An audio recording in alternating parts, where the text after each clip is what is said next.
Halo Sobat Samuel, ketemu lagi dengan saya Fitra Faisal Hasyadi. Kita ketemu di tahun yang baru, kita mulai dengan semangat dan start strong, memulai dengan kuat. Bagaimana kita melihat setahun ke belakang dan akan melihat bagaimana setahun ke depan. Apa sih evaluasi tahun 2024? Tahun 2024 dibayangi oleh turunnya kelas menengah. Bagaimana kita melihat sepanjang tahun ini berita-berita tentang kelas menengah itu selalu membayangi dan mendominasi. Bagaimana kelas menengah itu anjlok 9,5 juta orang dari posisinya 5 tahun yang lalu. Dan oleh karenanya kita melihat bagaimana daya beli masyarakat turut tertekan sepanjang tahun 2024. Kemarin juga kita melihat bagaimana pengumuman inflasi 1,57% year on year merupakan salah satu inflasi yang terendah semenjak tahun 1958. Nah, ini kemudian mengindikasikan bahwa sebenarnya demand kita dalam konteks daya beli, daya dorong dari sisi masyarakat konsumsi memang belum betul-betul pulih. Di sisi yang lain kita juga melihat bagaimana supply side Purchasing Manager Index in Manufacturing juga berturut-turut di bawah 50, fase kontraksi. Tetapi ada beberapa berita baik. Di akhir tahun, jelang akhir tahun, kemarin kita melihat bagaimana data Desember itu ada sedikit perbaikan. Dan oleh karenanya, meskipun penuh tekanan sepanjang tahun 2024, kita masih melihat proyeksi SSI di tahun 2024 pertumbuhan ekonomi masih bisa di atas 5%, 5,02%. Ya memang ini bukan yang terbaik karena rata-rata 10 tahun terakhir itu 5,07% kalau kita exclude data pandemi, tapi 5,02% ya merupakan akhir yang baik lah di tahun 2024 karena masih di atas 5%. Nah, bagaimana kita memandang tahun 2025? Tentu pijakannya adalah 2024. Kita juga melihat bagaimana kekuatan pemerintah untuk kemudian mendorong perekonomian di tahun 2025. Baru saja kemudian juga diumumkan performa fiskal kita sepanjang tahun 2024. Ternyata defisitnya itu tidak terlalu tinggi. Defisit 507 triliun rupiah, bahkan lebih sedikit dibandingkan dengan defisit yang diharapkan di tahun 2024 kemarin, yaitu sekitar 609 triliun rupiah. Maka ada selisih hampir 100 triliun rupiah. Maka ini lebih dekat dengan prognosis di awal, defisit tahun 2024 sekitar 522 triliun. Yang mana kita melihat bahwa kondisi ini meskipun di satu sisi itu kita melihat bahwa dorongan fiskal untuk tahun 2024 mungkin tidak terlalu besar, tapi di sisi yang lain ini menghasilkan saldo anggaran yang bisa digunakan di tahun 2025. Maka ini bisa kita lihat bagaimana prioritas pemerintah di tahun 2025 itu mulai bisa digas langsung di awal tahun karena saldo anggarannya itu cukup memadai sekitar 45 triliun rupiah bisa di carry over di tahun 2025 untuk program-program prioritas. Salah satunya adalah makan bergizi gratis yang sudah dijalankan di beberapa ratus titik di bulan Januari ini. Dan bahkan kalau berdasarkan beberapa hitungan, 71 triliun yang dikeluarkan itu bisa kemudian berdampak pada tingginya pertumbuhan ekonomi atau margin pertumbuhan ekonomi sekitar 0,06 sampai 0,08%. Itu suatu hal yang signifikan. Belum lagi ditambah dengan beberapa subsidi juga kemudian kompensasi yang lain yang mana kalau kami hitung-hitung itu bisa sekitar 800 triliun rupiah dorongan fiskalnya untuk tahun 2025 ini.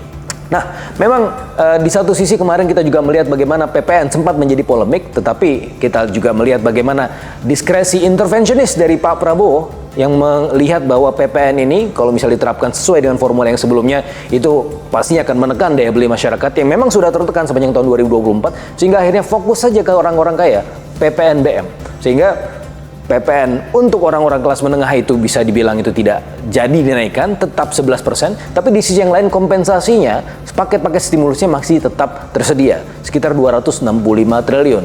All in all kalau kita lihat selain dengan 265 triliun itu, paket stimulus yang saya lihat subsidi, energi, dan kemudian paket-paket UMKM dan seterusnya yang coba kami hitung itu bisa sampai 827 triliun. Sehingga ini merupakan dorongan yang kuat untuk perekonomian di tahun 2025. Nah, bagaimana indikator-indikator yang lain? Bagaimana rupiah? Rupiah sepertinya masih akan terus tertekan di tahun 2025 ini. Proyeksi kami bisa sampai 16.500. Kemudian current account deficit itu juga bisa melebar sampai 1,3% defisitnya terhadap GDP. Nah, ini memang suatu hal yang harus kita waspadai ya sepanjang tahun 2025 karena memang tekanan eksternal juga bukannya bertambah kecil malah bertambah kuat juga. Bagaimana hawkish stance dari The Fed itu juga kemudian membayangi perekonomian global sepanjang tahun 2025 yang pastinya juga akan kemudian menekan rupiah. Nah, fondasi ekonomi yang ini yang kemudian harus kita perbaiki ke depan. Bagaimana pemerintah kemudian memberikan stimulus bagi sisi konsumsi, tapi juga seharusnya juga memberikan stimulus untuk sektor industri sehingga kemudian bisa meningkatkan surplus perdagangan sehingga pada akhirnya bisa menipiskan defisit sepanjang tahun 2025. Masih ada waktu. Nah, bagaimana pertumbuhan ekonomi di tahun 2025? Kami melihat forecast kami 5,05%. Memang pemerintah punya target 5,2%, tapi kami melihat mungkin paling tinggi 5,05%. Masih bisa nggak ke 5,1%? Masih bisa, asal dorongan tadi bisa lebih efisien. Alokasi anggaran bisa lebih efisien dan juga konsumsi bisa melonjak terutama di kuartal 1 tahun 2025. Nah, sekarang bagaimana kita melihat market? Mari kita lihat. Oke, kita akan mulai dulu dari bagaimana external market mempengaruhi faktor domestik. Sekarang kita masih melihat bagaimana Trump dengan ekspektasi inflasi terhadap kebijakan-kebijakannya itu masih terus membayangi bond market terutama di US. USD 10 year ini merupakan satu hal yang sangat pivotal buat bagaimana emerging markets, perkembangan dari nilai tukar, perkembangan dari marketnya secara umum. Nah, kami melihat bahwa untuk mix satu pekan ke depan itu setidak-tidaknya akan ada kehilangan semacam tensi ya dari sisi yield rate dari USD 10 year.